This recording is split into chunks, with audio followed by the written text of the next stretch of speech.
This rifle cost $4,000 and this cost $1,000. You see, every major military power claims their rifle is the best. Most of them are lying. To find out, we have to cut through a lot of garbage and separate the top-tier rifles from the copycat disasters.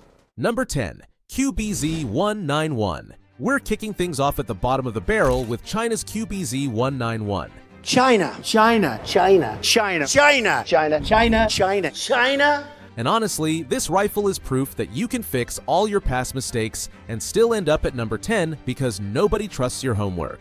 You see, China finally admitted defeat with their bullpup disaster, the QBZ-95, and went back to the drawing board. The 191 entered service in 2019 as a complete do-over. Conventional rifle layout, ambidextrous controls, magazine releases you can actually reach with gloves on. They basically looked at decades of soldiers complaining about ergonomic nightmares, awkward reloading, and safety levers positioned somewhere near the moon, and said, fine, we'll build a normal rifle. On paper, the engineering is actually sophisticated. The short-stroke piston system uses a dual-chamber design that cools and depressurizes hot gases before they hit the regulator port. This prevents barrel erosion, which is critical in their short barrel configuration. The bolt carrier uses helical locking lugs with an anti-pre-engagement mechanism that stops the cam pin from grinding inside the receiver. The firing pin design prevents slam fires while using a retention system that's genuinely better than fragile cotter pins. At 6.6 pounds, it's legitimately lightweight, thanks to aluminum alloy receivers and polymer furniture. It comes with integrated optics, the QMK-171A3X sight with tritium for low-light aiming, and an optional thermal imaging unit with Wi-Fi capability. The platform is modular with 3 configurations: standard rifle with 14.5-inch barrel, 10.5-inch carbine, and a DMR with free-floated barrel. Quick detachable barrels. The redesigned DBP-191 ammunition claims improved ballistics at medium to long range. But here's a problem. In 2023, the PLA released promotional footage, official military demonstration videos, and firearms engineers worldwide nearly spit out their coffee. At 27 yards range, rounds were producing keyhole bullet holes, bullets tumbling midair, striking targets sideways instead of point first. That's either a barrel twist rate disaster or ammunition incompatibility. Now, analysis suggests they were probably using rubber training ammo for indoor ranges, which doesn't stabilize like combat rounds. But even if that's the excuse, it reveals catastrophic quality control issues. You don't release promotional footage showing your rifle shooting sideways unless nobody in your chain of command knows what they're looking at. More critically, the QBZ is completely unproven in combat. Zero combat operations data. The PLA adopted it across the entire force, reportedly cheaper than buying a single J-20 fighter jet, but actual battlefield validation is non-existent. And here's the kicker: 0 international adoptions. Not one foreign military has bought this rifle. That either means China's restricting sales for strategic control, or global militaries looked at it and said no thanks. The proprietary 5.8x42 ammunition creates a logistical nightmare. No global supply chains exist for this cartridge. If you adopt this rifle, you're married to Chinese ammunition forever. That's not just inconvenient, it's strategically stupid. Of course, China's catalog is massive, featuring the QBZ-95, Type 56, Type 81, QBZ-03, and the Type 63. But quantity doesn't guarantee quality. The 191 is supposed to be the best of that bunch, yet it's plagued by issues that leave China stuck at the bottom of our list. Number 9.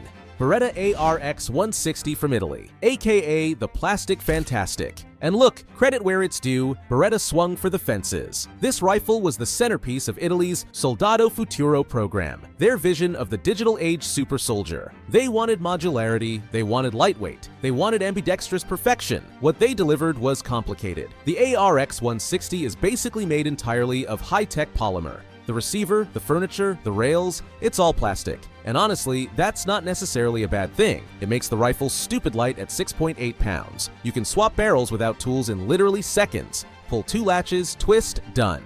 You want a 12-inch CQB barrel? Cool. You need a 16-inch standard? No problem. You can even change calibers in the field. From a logistics standpoint, that's genuinely impressive, and the ambidextrous features are unmatched. You can switch the ejection direction, left or right, by pressing a button with a bullet tip. No disassembly, just instant swap. The controls are fully mirrored on both sides. If you're left-handed, this is your dream gun. It's the only truly hand-neutral rifle on the planet, but here's where Italy got too clever for their own good. The trigger is an absolute abomination, because everything's polymer and the safety mechanism is needlessly complex for ambidextrous operation. The trigger pull feels like you're squeezing a wet sponge. It's heavy, it's mushy, it's got more creep than a back alley. Compared to the crisp, clean brake of an M4 or HK416, it's like driving a Ferrari with bicycle brakes. You cannot make precise shots at distance when your trigger feels like it's fighting you. And then there's the bulk. Sure, it's light, but this thing is fat. The polymer receiver is so thick to maintain structural integrity that the rifle feels like a brick in your hands. When you're prone, trying to stay low, that vertical profile makes you a bigger target. Not ideal when bullets are flying. Oh, and those polymer rails everyone was so excited about. They flex under heat and stress. That means your lasers and optics can shift zero. For a future soldier system that's supposed to be networked and digitized, having your aiming devices wander around is a deal breaker. The 160 is the ultimate looks good on a PowerPoint rifle. On paper, it checks every box. Lightweight? Check. Modular? Check. Ambidextrous? Check. But when you actually shoot the thing, it feels like a prototype that needed another 2 years of development. Italy also makes the Beretta AR7090 and the new Beretta NARP, but neither of those can save the ARX160 from its flaws. Number 8. IWI Galil from Israel. The story behind this rifle is pure survival. During the Six-Day War, Israeli soldiers watched their FNFAL rifles jam up in the fine desert sand, while the Arab army's AK-47s kept running like clockwork. That's a problem when your entire country is the size of New Jersey and surrounded by enemies. So Israel did what Israel does. They reverse-engineered the hell out of the Finnish Valmet, which was itself a refined AK derivative, and created the Galil. Essentially, they westernized the Kalashnikov and put it on steroids. The Galil is built like a tank. Milled steel receiver, chrome-lined barrel, overgassed action that'll cycle through sand, mud, and your worst nightmare. It runs on the same long-stroke gas piston as the AK, meaning it's damn near indestructible. Israeli troops loved it because it included genius touches, a folding bipod that doubles as a wire cutter, tritium night sights as standard, and, I'm not joking, a bottle opener built into the handguard. Why? Because IDF soldiers kept using their magazine lips to open soda bottles, damaging the feed lips and causing jams. So the engineers just built a bottle opener into the gun. Problem solved, that's peak pragmatic design. The Galil also fires 5.56 NATO instead of the AK's 7.62, giving it better commonality with Western allies. And it holds 35 rounds standard, 5 more than an M16. In a firefight, those extra 5 rounds can mean everything. So why is this beast of reliability ranked this low? One word: weight. The milled receiver makes the Galil punishingly heavy. We're talking nearly 10 pounds loaded. For a 5.56 rifle, that's absurd. Soldiers in prolonged engagements were getting fatigued, slowing down in urban operations. The IDF eventually phased it out in favor of the lighter M4 Carbine, and that should tell you everything. When even the country that designed the rifle decides it's too heavy, you know it's a liability. Keep in mind, Israel has since diversified their arsenal with the Tavor TAR-21, X95, IWI Galil, and the Arad. Number 7. CZ Bren 2 from the Czech Republic. This rifle deserves way more respect than it gets because it is actually proven in combat. The CZ Bren 2 emerged in 2015 from a simple philosophy: build a modern rifle that actually works. And here's where it gets interesting. This rifle earned adoption by France's GINN, the Groupe d'Intervention de la Gendarmerie Nationale. These are the elite counterterrorism operators who represent the absolute gold standard in hostage rescue and special operations. When these guys choose your rifle, that's institutional validation you cannot fake. GIGN selected the Bren 2 in 2017 because it functioned reliably in full auto with subsonic ammunition, a capability CZ specifically engineered into the platform. The rifle features a 3-position gas regulator for standard, subsonic, and off positions. Titanium firing pins handle corrosive ammunition, and it can fire immediately after water immersion, critical for combat diving operations. When operators whose lives depend on their gear choose your rifle, that's not marketing, that's proof. But the real validation came in 2022 when Ukraine began large-scale deployment of the Bren 2 against Russian forces. By February 2024, the Czech Republic signed a technology transfer agreement with Ukraine's defense ministry. Licensed domestic assembly started in December 2024. Think about that. Ukraine, fighting an existential war for survival against a peer threat opponent, decided to invest in manufacturing this rifle locally. That's institutional endorsement you cannot manufacture. Real-world testing backs this up. In 600-plus round combat condition evaluations, the Bren 2 exhibited 0 failures, even during suppressed shooting and rapid-fire sequences. differences. Beyond elite operators, the Bren 2 has genuine international military adoption. Czech Army standard issue, Hungary replacing Soviet-era rifles, Indonesia and Mexico for police special forces, Portugal, Poland, Romania, all NATO partners. This represents genuine global confidence, not forced export sales or political theater. But here is the problem. You see, real-world accuracy testing shows it's a 2 to 3 MOA combat rifle. It performs optimally under 200 yards. GIGN itself admits that in an ideal world, they'd prefer a rifle equally effective from 5 yards to 600. The 7.62 ballistics degrade beyond 200 yards compared to 5.56 NATO. The recoil impulse exceeds 5.56 variants and requires compensator tuning. That compensator creates significant blast concerns for teammates in close quarters. The Czechs certainly know how to build them, having previously fielded the CZ-805 Bren and the iconic SAVZ-58.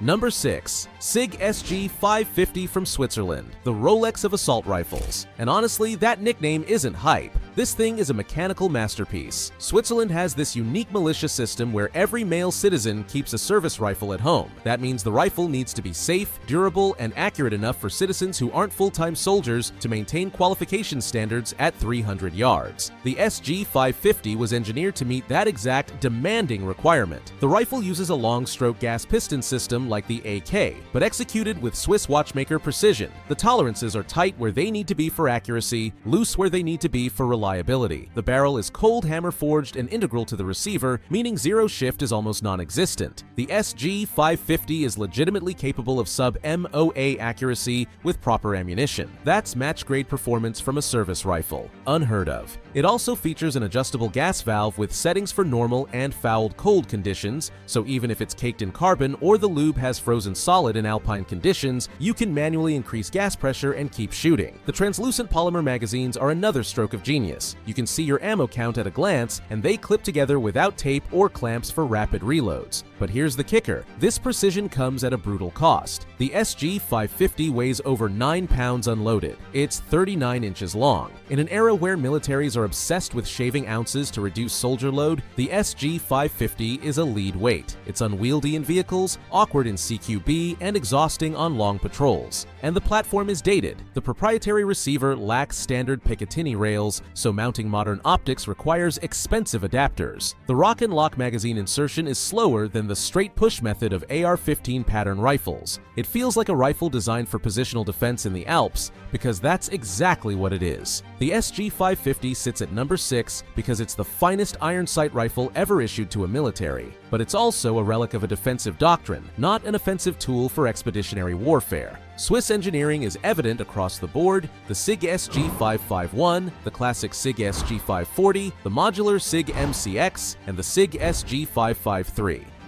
Number 5.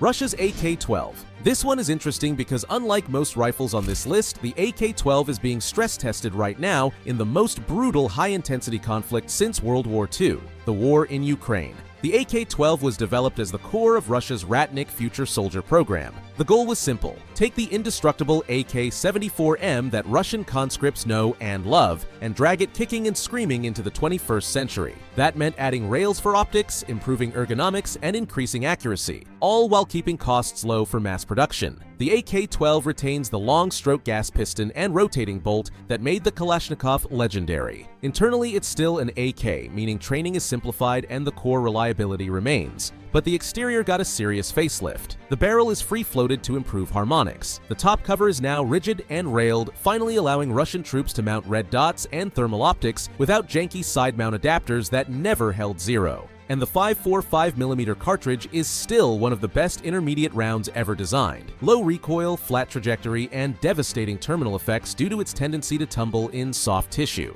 The AK-12's muzzle brake is exceptionally efficient, making full auto controllable in a way that even heavier 7.62mm rifles can't match. But real-world combat has exposed some serious flaws of this rifle. The original AK-12 featured a 2-round burst mode. Sounds cool, right? In practice, it was useless. It complicated the trigger mechanism, made the selector stiff and awkward, and offered zero advantage over semi-auto fire. The top cover rail has also been problematic. Reports from the front indicate that the cover can still shift after rough handling, causing optics to lose zero. For a system designed around precision aiming, that's catastrophic, and quality control has suffered under wartime production and sanctions, with some units reportedly receiving rifles with loose furniture and inconsistent parts. Of course, the Russian arsenal is built on a foundation of giants like the AK-74M, the original AK-47 and AKM, and the AKS-74U. Number 4. FN Steyr L from Belgium. This rifle was supposed to be the one, the rifle that made the M4 obsolete. U.S. Special Operations Command put out a request for a next-generation modular rifle family that could replace the M4, the Mk12 SPR, and even the M14 in certain roles. FN Herstal answered with the SCAR, Special Operations Forces Combat Assault Rifle. The SCARL, the light variant, was the 5.56 version designed to be the standard operator carbine. The engineering is spectacular. The Steyr uses a short-stroke gas piston system housed in a monolithic extruded aluminum upper receiver. That monolithic rail is a game-changer. Unlike the M4, where the handguard can twist or come loose, the SCAR's upper is one solid block of metal. This means lasers and night vision devices mounted anywhere on the rail retain perfect alignment with the barrel, no matter how much abuse the rifle takes. For special operations where a shifted zero can mean mission failure, that's critical. The lower receiver is polymer to save weight. The stock, affectionately called the UG boot, is a marvel of adjustability. It folds to the side, adjusts for length of pull, and adjusts for cheek height. You can tailor this rifle to fit you perfectly, whether you're wearing level 4 plates or a slick chest rig. Reliability is a big part of the SCAR's legend too. In US Army trials, the SCARL significantly outperformed the M4 in sandy and dusty environments. The piston system keeps the bolt carrier group cool and clean, and the recoil impulse is smooth and controllable, a rolling sensation that's far less snappy than the M4. So why did it fail to replace the M4? Because SOCOM canceled the Steyr L contract in 2010. The official reason was that it didn't offer enough of a performance leap over the M4 to justify the logistical nightmare of switching platforms. But there were technical issues too. The original models had a reciprocating charging handle, meaning it moved back and forth with every shot. If you ran a forward grip, the handle could smash your thumb. Newer NRCH models fixed this, but the damage was done, and the Steyr earned a brutal reputation as the optics eater. The forward-slamming bolt carrier creates a unique harmonic vibration that destroys the internal electronics of cheap optics and lasers. If you're mounting budget gear, the Steyr will kill it. Belgium simply doesn't make bad guns. They have the FN F2000, the FN FNC, and the pioneering FNCAL. Number 3. Steyr AUG from Austria. When the AUG dropped in 1977, it looked like a prop from a sci-fi movie. Polymer construction, integrated optic, futuristic lines, it was unlike anything the world had seen. But this wasn't just style over substance. The AUG popularized the bullpup configuration and remains the only bullpup rifle to achieve widespread, enduring success without needing a complete redesign. The British L85 needed HK to fix it. The French FAMAS retired. The AUG is still going strong nearly 50 years later. The genius of the bullpup layout is simple. You place the action and magazine behind the trigger group, allowing you to maintain a full-length barrel in a compact package. The AUG rocks a 20-inch barrel, giving you maximum velocity and terminal ballistics from the 5.56 cartridge, but the overall length is shorter than an M4 carbine with a 14.5-inch barrel. You get sniper rifle ballistics in a submachine gun size package. For urban warfare, vehicle operations, and room clearing, that's devastating. The AUG's engineering is elegant. It uses a short-stroke gas piston with dual gas rods for reliability. The quick-change barrel system is brilliant. Press a button, rotate the vertical foregrip, and the barrel comes right out. You can swap from a 14.5-inch CQB barrel to a 24-inch HBR, heavy barrel automatic rifle, configuration in seconds, transforming the AUG from an entry gun to a squad automatic weapon. The progressive trigger on military models is another stroke of genius. Pull the trigger halfway for semi-auto. Pull it all the way back for full auto. No selector switch to fumble with during an ambush. The balance is rearward, so the rifle is easy to hold steady one-handed while you breach a door or operate a radio. But the bullpup layout comes with trade-offs. The trigger is far forward of the action, it relies on long linkage bars to release the hammer. The result is a trigger pull that's heavy, creepy, and mushy compared to conventional rifles. For precision shots at distance, it's a handicap. The AUG is a 300-yard rifle pretending to be a 600-yard rifle because of that trigger. Reloads are also slower. The magwell is tucked into your armpit, making magazine changes awkward, especially from prone, and the quick change barrel can be a hazard. Grab that foregrip without gloves after a mag dump and you're getting a trip to the burn ward. Austria has a base portfolio of rifles like the STM556 and the Steyr AUG. Number 2. M4 Carbine from the United States. The rifle every other gun on this list is measured against. The M4 is the direct descendant of Eugene Stoner's AR-15 design, and it's been the backbone of the US military for decades. The current apex of this platform is the URG-I, the upper receiver group improved, fielded by US Army Special Operations. This isn't your basic rack-grade M4. It's a ship of Theseus, upgraded piece by piece until it's basically the platform's final form. The M4 uses a direct impingement gas system. Gas is piped from the barrel directly into the bolt carrier, where it expands to unlock and cycle the action. Critics call this shitting where you eat, because it blows carbon and heat into the receiver. But here's the thing, this system has massive advantages. No heavy piston, no reciprocating mass up front. The result is a rifle that's incredibly lightweight, has a free-floating barrel for accuracy, and produces a soft, linear recoil impulse that's easy to control. The URG-I addresses the weaknesses. It features a Daniel Defense cold hammer forged barrel with a mid-length gas system, which increases dwell time and lowers the gas pressure returning to the receiver. This reduces wear, heat, and recoil. The Geissele MK16 M-Lock handguard provides a rigid mounting platform for accessories without the bulk of old-school quad rails. But the M4's true dominance is ergonomics. The placement of the safety selector, magazine release, and bolt catch is biomechanically perfect. It allows for the fastest reloads and weapon manipulation of any rifle platform. This layout is so effective that competitors like the HK416, SCAR, and Galil ACE have all copied it. The M4 is the Lego set of rifles, infinite modularity, endless parts, and a configuration for basically any mission you can name. With MK262 match ammo, the URG-I is capable of sub-MOA accuracy. That's sniper-grade precision from a service rifle, and the aftermarket is endless. You want a different barrel length, stock, trigger, handguard. You can build an M4 for literally any mission.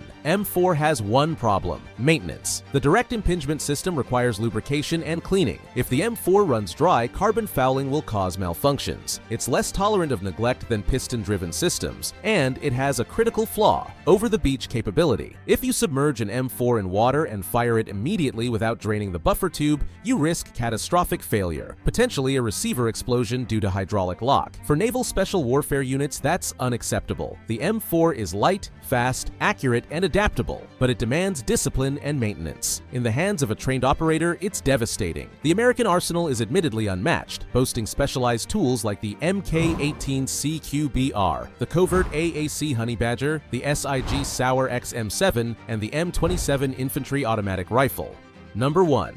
HK416, the undisputed king, Germany's HK416. This rifle is widely considered the finest assault rifle ever made. When the world's most elite special operations units, Delta Force SEAL Team 6, SAS, GING, KSK, all choose the same rifle, you pay attention. The HK416 was born from a specific request by the US Army Delta Force. They loved the ergonomics of the M4, but they needed the reliability of a piston system. Heckler & Koch delivered. They took the perfected lower receiver of the M4 and mated it to a proprietary short-stroke gas piston system derived from the G36. The result is a hybrid that feels like an M4 but runs like an AK-47. The piston system vents all hot gas and carbon out the front of the rifle, near the gas block. The bolt carrier group stays cool and clean even after hundreds of rounds. This means the HK416 can run almost indefinitely without cleaning. Internal parts last significantly longer than direct impingement systems. The barrel is cold hammer forged from high-grade German steel, providing exceptional accuracy and a service life exceeding 20,000 rounds. The A5 and newer variants feature an adjustable gas regulator that can be tuned for suppressor use. This ensures reliable cycling without the violent overgassing that beats suppressed M4s to death. And the recoil is smooth and controllable even in full auto, but the capability that elevates the HK416 to the #1 spot is its over-the-beach rating. The rifle features drainage ports in the buffer tube and bolt carrier. This allows it to be submerged in water and fired the instant it breaks the surface. No draining, no shaking, no delay.